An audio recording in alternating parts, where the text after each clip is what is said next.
Welcome to Tech Respect, a UAT Productions podcast. I'm Robert Walker, and we have a special guest, Lenora Calvert, who is a teacher, educator, and STEM enthusiast. Thanks for joining us, Lenora. Thank you for having me. And we're right in the thick of our UAT STEM camp. The campers are right outside, actually, and this is and this is definitely nothing out of the ordinary for you. We've done these camps for a while. How has camp been this week?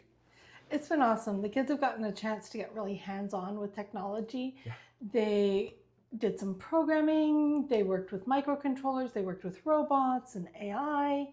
So they really got a selection of things to do this week. And they have had so much fun. They got a little experience of college life and what that's like, sharing with roommates and all of that. And that has been a really good thing for a lot of our students because they have a little bit of nerves about what does college look like. Right. And this camp gives them a chance to go and stay in a dorm and eat in the cafeteria and just sort of experience, oh, okay, it's not that scary. It's not that different.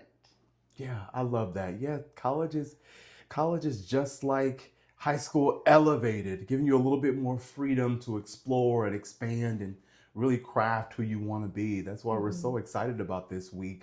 I know that you've been in Founders Hall as well, chaperoning the students. Tell me what you look forward to. I know we've done this for over a decade now. We have, which is really, really great. We love that partnership. What do you look forward to? I love the chance to see new technologies, experience other ways of teaching, and that has been something that I have loved, the relationship that I've built with UAT, that you've built with me. Yeah. I get to know the professors and the selection of things that we can do. Yes. I can bring some of this back, take it down a level, bring it back to our school and really bring home the lessons that they've learned here at camp and take it back to our school where, we aren't as intensive, but we can really explore technology. Yeah, I love that. And you are a teacher, so what subjects do you teach and where does that passion for you come from of being an educator? Well, I teach reading, math, and science this year. I've taught almost everything on campus except PE, art, and sign language. I'm a special educator, so for me, the passion has been making sure that all students get a chance to fully fulfill their potential. And I myself am dyslexic and ADHD, but I hold a master's degree. And so I use that as an example when I'm working with my students to say, your path may not look the same as mine, but don't let it be limited. Yes. And I love teaching, seeing the light come on for a student, seeing somebody who maybe was a little bit scared of school come around and see that school can be nurturing, school can be a welcoming place. Yeah. And New Way Academy, where I work, is a really special place because we have a really strong school culture of everybody works at their own ability to succeed. And I've been there for 20 years now. Wow, congratulations. Thank you. And I look forward to every year. Every year is something new students, and every year brings a chance to welcome students into that culture. Yeah, and I think that's excellent. And I think, it's a great testament to what you've done, and especially with New Way Academy. I think it's so important because, the mantra is students who learn differently. And I think that's so important to understand that not everyone learns the same. Students have different motivators, different inclinations. I know for UAT, a lot of employees and students take a DISC assessment, and you have a similar assessment as well. And it seems like you all just have it down where you create a culture where everyone is accepted, invited, and encouraged to learn at their pace and at their level and excel. And that's really what we're trying to do. Yeah. You know, we're a private nonprofit, and so it's our mission to teach students and to help them become who they're going to become. Yeah. You know, not make them be a specific way, but help them find themselves and find their own path forward. We have really benefited from this partnership because a lot of our students who were interested in college were a little bit skeptical about whether college was for them, and they've been able to see, oh no, this is something I can do. But yeah. I think that's excellent. You know, it's seeing it and then doing it and realizing I see college as this concept in my mind, but now that I'm doing it, I could do it because it's just me doing the same things that I've been doing. And so taking those bite-sized wins are important. You know, looking back at your college experience, how was it? Well, actually, my college experience was very long because when I very first started college, I had no idea what I wanted to do or needed to do. I'm not a first generation college student, but I didn't have experience with what college really was when I first started out. Mhm. And I didn't understand how to access disability resources, which was very important for me, being dyslexic and ADD. Having private testing room and things like that allowed me to demonstrate what I was capable of without the distractions of the classroom testing environment.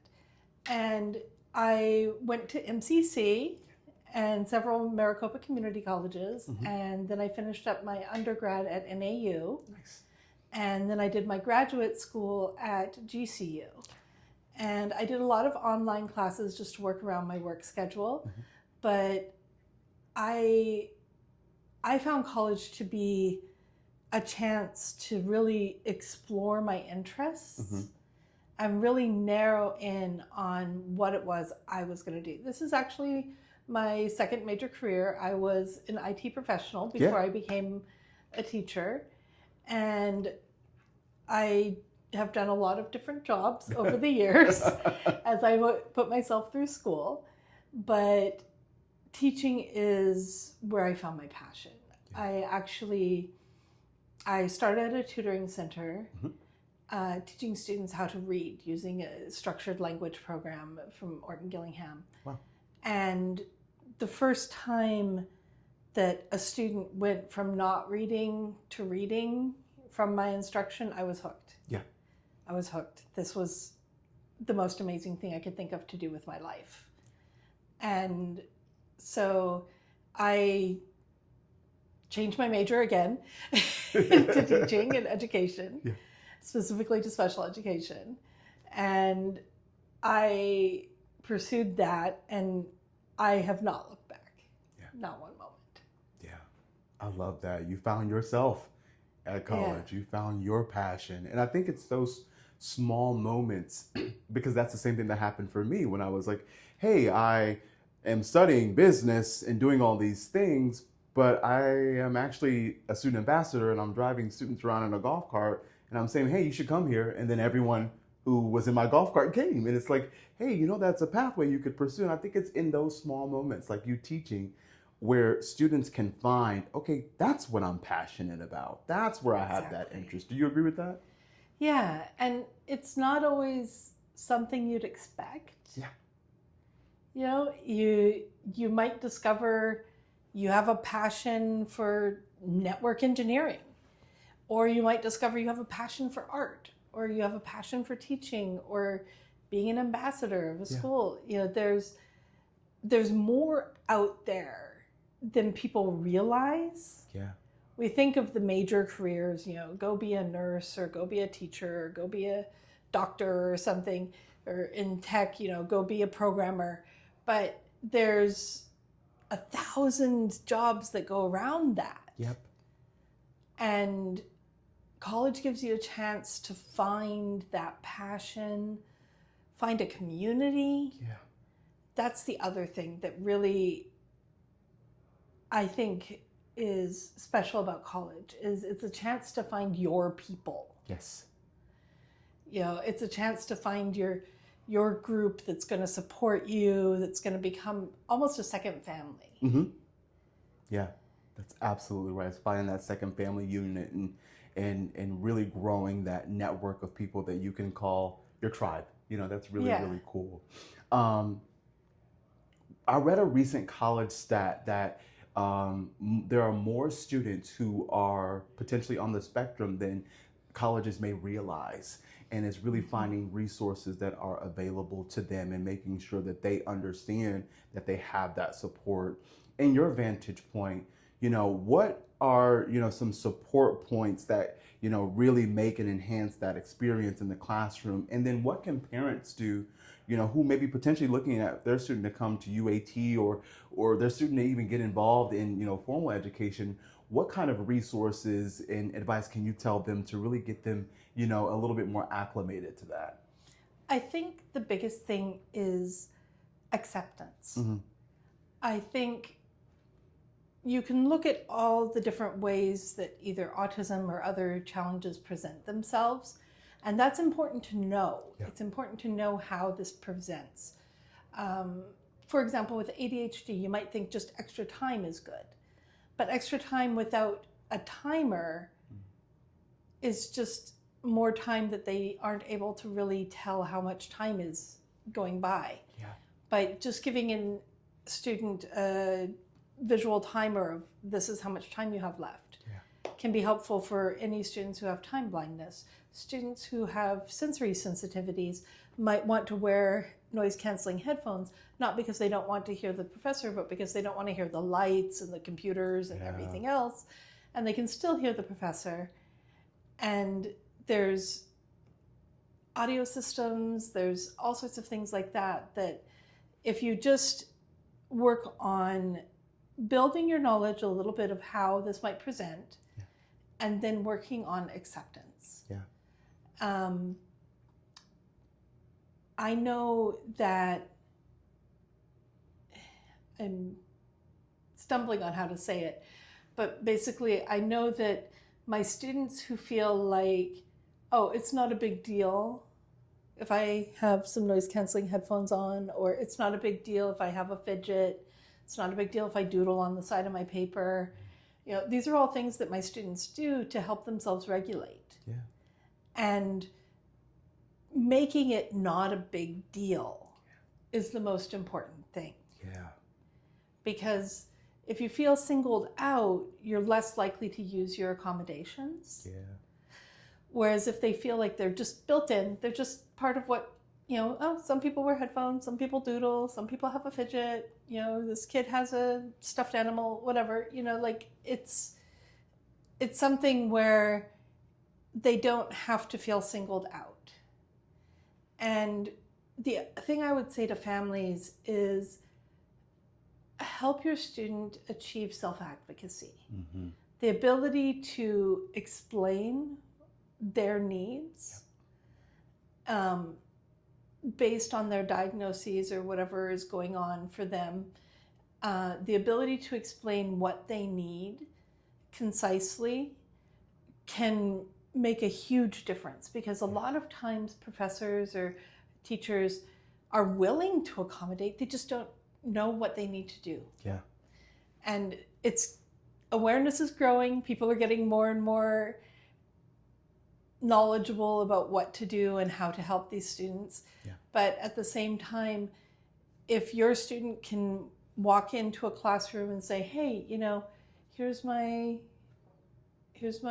disability services form and here's why I need these accommodations. Yeah. Or in the high school setting, be able to say to their professor, hey, the sounds are too much for me, so that's why I wear this, and I promise I'm still paying attention. Self-advocacy is really, really important. It's not to say that all the burden is on the person, but at the same time, being able to explain your needs clearly allows you to get them met. Yeah, that's a very important point. Self-advocacy and being able to, be in that independent mode of I can tell you what's going on and make you aware. I think that's so important. And I think that's why there's so much good synergy between New Way and UAT. I mean, Absolutely. such an accepting culture. We have students who are on various types of the spectrum, and we're accepting, accommodating. We want you, here so that you have that private, intimate environment to learn in.